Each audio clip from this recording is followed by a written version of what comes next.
Hello दोस्तों, नमस्कार। आपका स्वागत है अपने ही यूट्यूब चैनल स्ट्रॉन्ग मैथ 2.2 में। ठीक है, आज हम देखेंगे क्लास 10वां का निर्देशांक ज्यामिति चैप्टर 7 ऑब्जेक्टिव क्वेश्चन। ठीक है, तो मैंने 1 से लेकर 79 तक हल कर चुके हैं। आज हम 80 से हल करने वाले हैं। ठीक है, तो देखिए 80 नंबर सवाल करें, बिंदु इतना और इतना का बीच की दूरी ज्ञात करें। ठीक है, तो चलिए इसका बीच का दूरी निकाल लेते हैं। देखिए, तो इनके और इनके बीच का दूरी निकालना है। यहाँ पी है, यहाँ क्यू है, तो इसके बीच की दूरी हमको ज्ञात करना है। ठीक है, तो यहाँ पर लिखेंगे दूरी बराबर फार्मूला। सबसे पहले इसको बैठा लेते हैं। तो दूरी बराबर फार्मूला क्या होता है?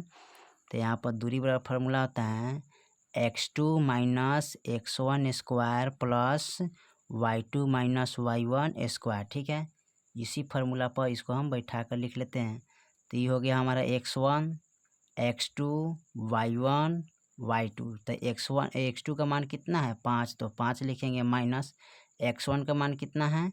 सॉरी, यहाँ पर x2 का मान 8 है, तो 8 लिखिएगा। ठीक है, और यहाँ पर लिखेंगे x1 का मान 5, तो 5 लिखेंगे स्क्वायर प्लस। ठीक है, और y2 का मान कितना है? 11, और माइनस y1 का मान कितना है? 7, तो 7 लिखेंगे स्क्वायर। ठीक है, फिर उसके क्या करेंगे? घटा लेंगे। 8 में से 5 गया, 3 बचेगा। ठीक है, और 7 में 11 में से 7 गया, 4 बचेगा। ठीक है, स्क्वायर लगाइएगा यहाँ पर। अब इसको क्या करना है? तो देखिए 3 का स्क्वायर, तो 3 3 9, 4 चौका 16, दोनों को जोड़ लेंगे तो कितना हो जाएगा? तो 16 9 25 होता है, और 25 का वर्गमूल कितना आता है? 5, तो 5 का ये आपका आंसर हो जाएगा। ठीक है, चलिए सवाल नंबर हम देख लेते हैं 81 का। ठीक है, 81 में क्या कर रहा है? देखिए, तो 81 का दिया है, रेखा y का 4 आलेख है, निम्नलिखित में से किस बिंदु का होगा? ठीक है, तो देखिए यहाँ देखना है सबसे लास्ट में 4 किसका होता है। तो देखो, तो इसमें फर्स्ट में दिया है, इसमें फर्स्ट में दिया है, इनमें तो देवे नहीं किया। तो बी में हमारा क्या है? लास्ट में 4 है, तो हमारा यही ऑप्शन हो जाएगा। तो हई x हो जाएगा, हई y हो जाएगा। ठीक है, फाइनल मैंने लिख दिया। ठीक है, x बराबर, तो यहाँ पर जैसे लिखते हैं x y, तो y हम लास्ट में लिखते हैं। तो y हमारा लास्ट में कितना है? 4, और उस सवाल में दिया है तो फर्स्ट में हमारा कितना दिया है? 2, तो आपका x बराबर इतना हो गया। ठीक है, चलिए अब सवाल नंबर हम देख लेते हैं 82 को। ठीक है, 82 में क्या कर रहा है? देखिए 82 क्या कर रहा है? y अक्ष पर सभी बिंदुओं का भुजा होता कितना है? तो चलिए इसको लिख लेते हैं। देखिए यहाँ पर लिखते हैं y अक्ष पर सभी बिंदुओं का मान क्या होता है? 0 होता है, आप याद रख लीजिए। ठीक है, चलिए देते हैं 83 नंबर सवाल पर। ठीक है, 83 नंबर सवाल हमारा क्या कर रहा है? 83 नंबर सवाल कर रहा है बिंदु इतना और इतना को मिला लेना, मध्य बिंदु का निर्देशांक निकाले। ठीक है, तो इसको मध्य बिंदु का फार्मूला पर निर्देशांक ज्ञात कर लेते हैं। ठीक है, चलिए इसका मध्य बिंदु ज्ञात करने के लिए तो हम यहाँ पर फार्मूला लिखते हैं। चूँकि मध्य बिंदु बराबर फार्मूला क्या होता है?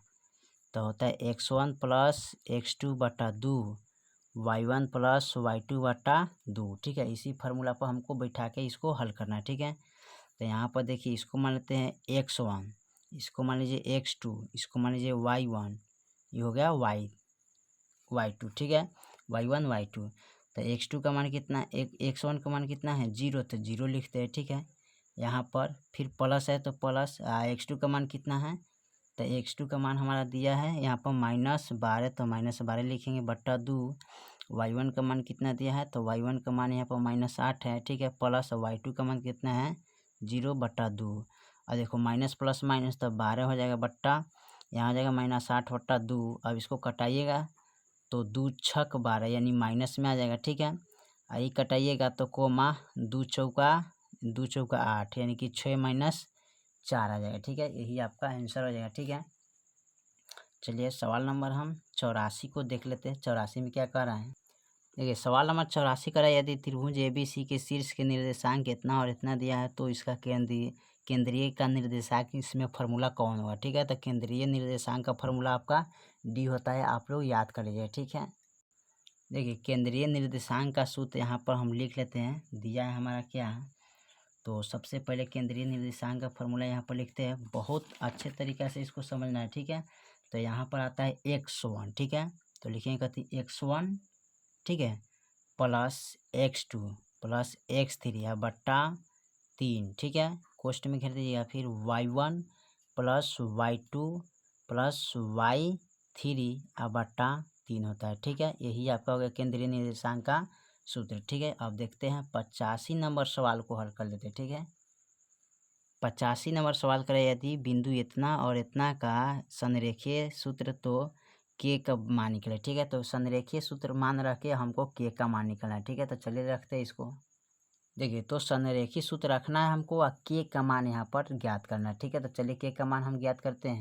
तो सबसे पहले हम संरेखीय सूत्र को लिख लेते हैं। ठीक है, यहाँ पर संरेखीय सूत्र से, ठीक है, यहाँ पर लिख लेते हैं। तो संरेखीय सूत्र हमारा क्या होता है, तो संरेखीय सूत्र होता है हमारा x1, ठीक है, y2 माइनस y3, ठीक है, प्लस x2, और यहाँ पर लिखेंगे y3 माइनस y1, ठीक है, प्लस x3, ठीक है, फिर लिखेंगे यहाँ पर कथी y1 माइनस y2 बराबर 0। ठीक है, अब इस पर बैठा लेंगे तो इसको मानते हैं x1, इसको मानते हैं x2, इसको मानते हैं x3, y1 y2 y3। ठीक है, अब ध्यान देना है किस तरह इसको बैठाना है। तो x1 का मान 2 है तो 2 रखते हैं, y2 का मान कितना है देखो, तो y2 का मान हमारा k है तो k रखते हैं, अब माइनस x3 का मान देखो इसमें कितना है, तो x3 का y3 का मान देखिए तो यहाँ दिया -3, तो -3 रखेंगे। फिर x2 का मान देखो, तो x2 का मान इसमें कितना दिया है, तो x2 का मान 4 है तो +4 लिखेंगे, इंटू x3 का मान कितना दिया है -3, फिर माइनस y1 का मान देखो, तो y1 का मान 3 दिया है, फिर प्लस x3 का मान देखो तो 6 है तो 6 लिखेंगे, और फिर y1 का मान कितना है तो 3 लिखेंगे, माइनस y2 का मान देखो तो y2 का मान कितना है k, तो k लिखेंगे बराबर 0। ठीक है, और उसके बाद क्या करेंगे, इसको हल कर लेंगे, तो 2 से k में गुना करेंगे तो कितना हो जाएगा 2k।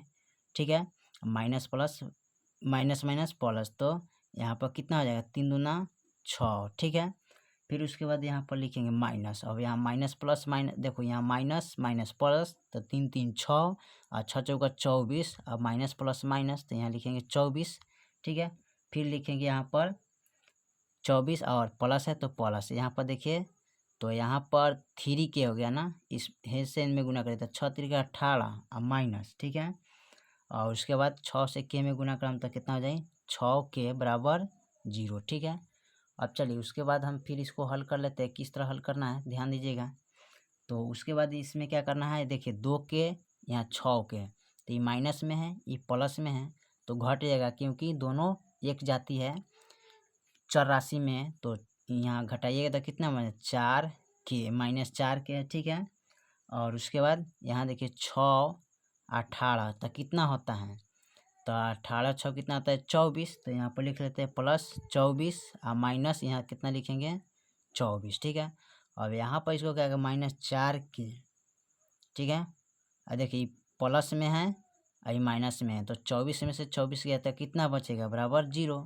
अब यहाँ लिखेंगे -4k बराबर 0, तो k बराबर हमको निकालना था 0 बट्टा -4, भाग करेंगे तो कितना आ जाएगा 0 आंसर आएगा। ठीक है, सवाल नंबर हम देखते हैं 86 को। देखिए, तो 86 नंबर सवाल कर रहा है, बिंदु इतना और इतना का बीच त्रिभुज का क्षेत्रफल होगा कौन। ठीक है, तो चलिए इसका त्रिभुज का क्षेत्रफल मान रख के इसको हल कर लेते हैं। देखिए, इतना और इतना का त्रिभुज का क्षेत्रफल ज्ञात करना है। ठीक है, तो त्रिभुज का क्षेत्रफल कैसे निकलेगा, तो त्रिभुज का क्षेत्रफल बराबर फॉर्मूला होता है, त्रिभुज का क्षेत्रफल बराबर फॉर्मूला होता है 1/2। ठीक है, और लिखेंगे √x1। ठीक है, और y2 minus y3 plus x2 y3 minus y1 plus x3। ठीक है, फिर लिखेंगे y1 माइनस y2। ठीक है, कोष्ट लगा देंगे। ठीक है, चलिए इसको हल करते हैं अच्छे से। तो सबसे पहले हम क्या करेंगे, यहाँ पर लिख लेंगे 1/2 और यहाँ रखेंगे x1 x2 x3 y1 y2 y3। ठीक है, और देखिए यहाँ पर x1 का मान कितना है 3, तो यहाँ पर रखेंगे कितना 3। ठीक है, फिर कोष्ट है y2 का मान कितना है इसमें देखो, तो y2 का मान हमारा 0, तो 0 रखेंगे, माइनस y3 का मान कितना है 4, तो 4 रखेंगे, प्लस x2 का मान कितना है, तो x2 का मान हमारा 7 है, 7 रखेंगे, y3 का मान कितना है 4, तो 4 रखेंगे, माइनस y1 का मान कितना है 0, तो 0 रखेंगे, प्लस x3 का मान कितना है, तो x3 का मान 8 है। y1 का मान 0 है तो 0 रखेंगे, माइनस y2 का मान कितना है, तो y2 का मान भी 0 है। ठीक है, अब देखिए उसके बाद क्या करेंगे, 1/2 लिखेंगे। ठीक है, और यहाँ पर है गुने, इसको 3 का 3 लिखे। देखो तो ये में से घटाएंगे तो 0 आएगा। अब इनसे इनमें गुना कर देंगे तो डायरेक्ट हो जाएगा हमारा क्या, 4 तिहाई 12। ठीक है, तो यहाँ पर 12 लिखते हैं। उसके बाद क्या करते हैं, प्लस देते हैं। अब देखो ये घटाएंगे तो 4, तो 7 चौका 28 हो जाएगा ना। और उसके बाद प्लस, अब इसमें इनको घटा के गुना करेंगे तो हमारा कितना हो जाएगा, 0 होगा। तो इसका कोई वैल्यू नहीं रहता है तो इसको नहीं लिखेंगे। ठीक है, अब इसको क्या करेंगे, 1/2 गुने, अब 28 माइनस 12 कर लेंगे। ठीक है, 28 माइनस क्या करेंगे, 12। अब इसमें से घटा लेंगे तो कितना बचेगा, 1/2, 8 में से 2 गया 6, और यहाँ बचेगा कितना, 1, तो 2 8 16। ठीक है, तो आपका 8 का ही आंसर आ जाएगा। ठीक है, यहाँ पर यही आपका आंसर निकल गया। ठीक है, चलिए 86 के बाद हम देख लेते हैं 87 नंबर सवाल क्या कह रहा है। 87 नंबर हमारा सवाल कर रहा है, एक्स अक्ष पर स्थित किस बिंदु का निर्देशांक का रूप होगा। ठीक है, तो देखो एक्स अक्ष पर स्थित बिंदु का निर्देशांक क्या होता है मालूम है, तो यहाँ पर होगा y0। या देख लेते हैं इसको, देखिए एक्स अक्ष का निर्देशांक क्या होता है, तो x,0 होता है। ठीक है, अगर y अक्ष का निर्देशांक पूछे तो क्या होगा, तो y,0 होता है। ठीक है, ध्यान रखिएगा, इसका ठीक उल्टा होता है। अब देखिए 88 नंबर सवाल को हम देख लेते हैं। ठीक है, 88 नंबर सवाल करें, यदि किसी त्रिभुज का शीर्ष का निर्देशांक इतना इतना है तो त्रिभुज का क्षेत्रफल क्या होगा। ठीक है, तो चलिए इसको हम हल कर लेते हैं। चलिए इसका हमें क्षेत्रफल निकालना था। ठीक है, तो त्रिभुज का क्षेत्रफल बराबर क्या होता है, त्रिभुज का क्षेत्रफल बराबर फॉर्मूला जानते हैं, 1/2। ठीक है, x1। ठीक है, x1। ठीक है, अब y2 minus y3 plus x2, अब y3 minus y1 plus x3। ठीक है, और फिर लिखेंगे y1 माइनस y2। ठीक है, अब इसी पर बैठा लेंगे तो इसको मान लेते हैं x1, x2, x3, y1, y2, y3। अब इसी पर मान रख के बना लेंगे। ठीक है, तो 1/2 लिखेंगे। ठीक है, और x1 का मान कितना है, 0, तो 0 यहाँ पर रख लेते हैं। ठीक है, y2 का मान कितना है इसमें, तो 0, तो 0 रखेंगे। माइनस y3 का मान कितना है, 1, प्लस x2 का मान कितना है, 4, y3 का मान इसमें कितना है, तो y3 का मान 1, माइनस y1 का मान 0। ठीक है, x3 का मान कितना है, तो x3 का मान 0, y1 का मान 0, माइनस y2 का मान भी 0 होता है। ठीक है, अब देखिए 1/2, अब इसमें से घटाएंगे 1 आएगा ना। जब 1 आएगा तो 1 से 0 में गुना करेंगे तो 0 ही होगा। ठीक है, इसका हल देखिए 1 आएगा, 1 से 0 में गुना करेंगे तो 0 आएगा। ठीक है, तो यहाँ पर हमारा बचेगा गुने 4। ठीक है, इसको 1 में से 1 घटाएंगे तो 4 एकम 4 हो जाएगा, ये 0 का 0 हो जाएगा। तो आपका यही रहता है 2 दूना 4, फाइनल कितना आ जाएगा, 2। ठीक है, 2 इकाई लिख सकते हैं। ठीक है, चलिए उसके बाद हम सवाल नंबर 89 को देख लेते हैं। ठीक है, 89 में क्या कह रहा है, क्वेश्चन नंबर 89 कह रहा है, दो बिंदुओं इतना और इतना को मिलाने वाला रेखाखंड का M1 का अंतर्विभाजित करने वाला बिंदु निर्देशांक क्या होगा। ठीक है, तो इसको बोलते हैं अंत विभाजित। ठीक है, तो अंत विभाजित का फॉर्मूला इसको नोट कर लेते हैं। ठीक है, चलिए नोट करते हैं। देखिए तो अंत विभाजित सूत्र हम लिखते कैसे हैं, तो उस सूत्र को लिखते हैं, यहाँ पर लिख देते हैं mx2 प्लस, ठीक है, और फिर लिखेंगे nx1। ठीक है, बट्टे में लिखेंगे कितना, m प्लस n, फिर उसके बाद लिखेंगे my2 प्लस ny1। ठीक है, अब बट्टे इसका कितना लिखते हैं, m प्लस n। ठीक है, यही आपका अंतर्विभाजित सूत्र होता है। ठीक है, इस पर ध्यान दीजिएगा। ठीक है, चलिए सवाल नंबर हम 90 को देख लेते हैं, क्या कर रहे हैं। देखिए क्वेश्चन नंबर 90 कर रहे हैं, बिंदु इतना इतना का भुज कौन होगा। ठीक है, तो चलिए इसको भुज निकाल लेते हैं। देखिए तो इसमें भुज कौन होगा उस पर ध्यान दीजिए। प्रथम वाला होता है क्या, भुज। ठीक है, ध्यान दीजिएगा, और दूसरा क्या होता है, कोटि। तो आपका भुज कौन हो जाएगा, -2 भुज। ठीक है, यही आपका आंसर हो जाएगा। ठीक है, उसके बाद देखिए 90 के बाद 91 नंबर सवाल को हल कर लेते हैं।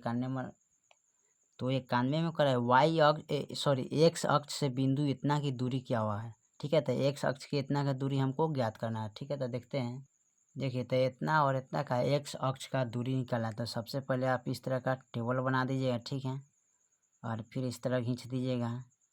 ये हो जाएगा वाई अक्ष, ये होता है एक्स अक्ष, ठीक है।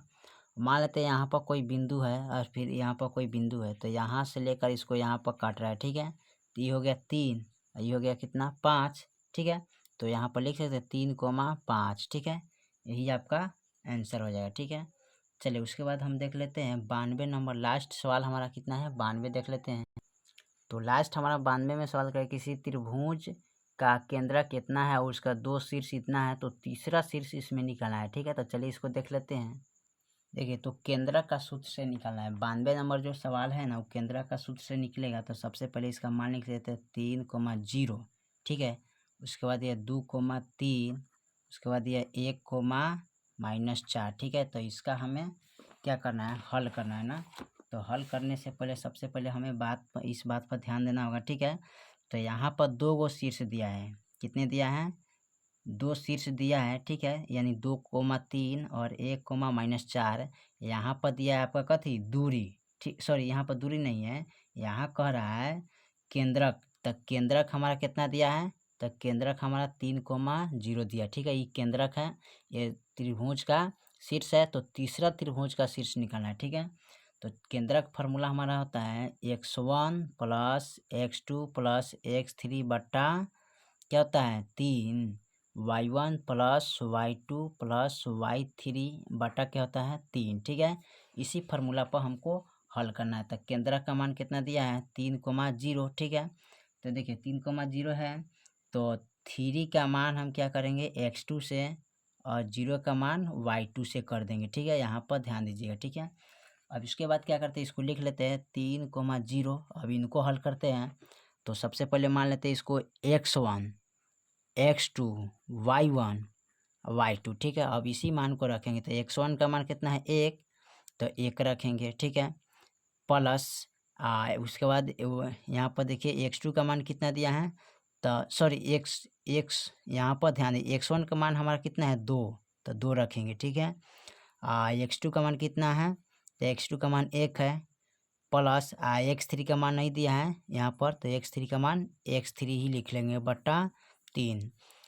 अब देखिए y1 का मान कितना दिया है, तो y1 का मान 3 दिया है, प्लस y2 का मान कितना है, y2 का मान तो -4 है, तो -4 लिखेंगे, ठीक है।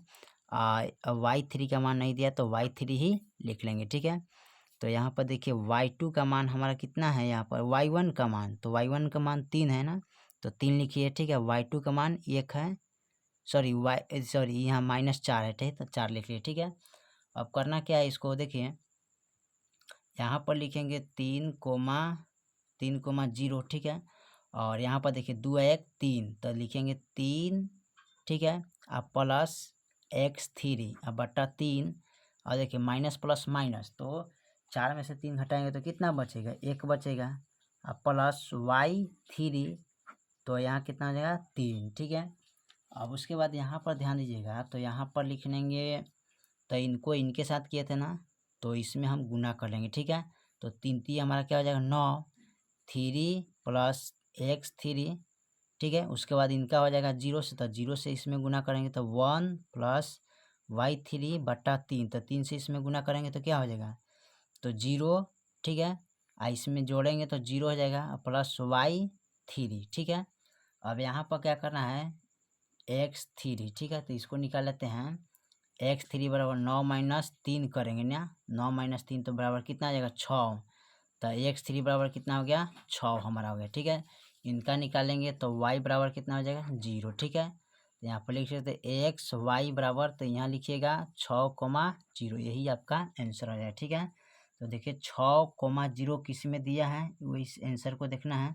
तो इसमें तो सबसे पहले थोड़ा इस पर ध्यान देना होगा, ठीक है। यहाँ जब 0 होगा तो 0 में 1 जोड़ेंगे तो 1 ही होगा, ठीक है। यहाँ पर 1 दीजिएगा, ठीक है, 1 हो जाएगा। फिर आपका मान यहाँ कितना जाएगा y बराबर 1 हो जाएगा, ठीक है।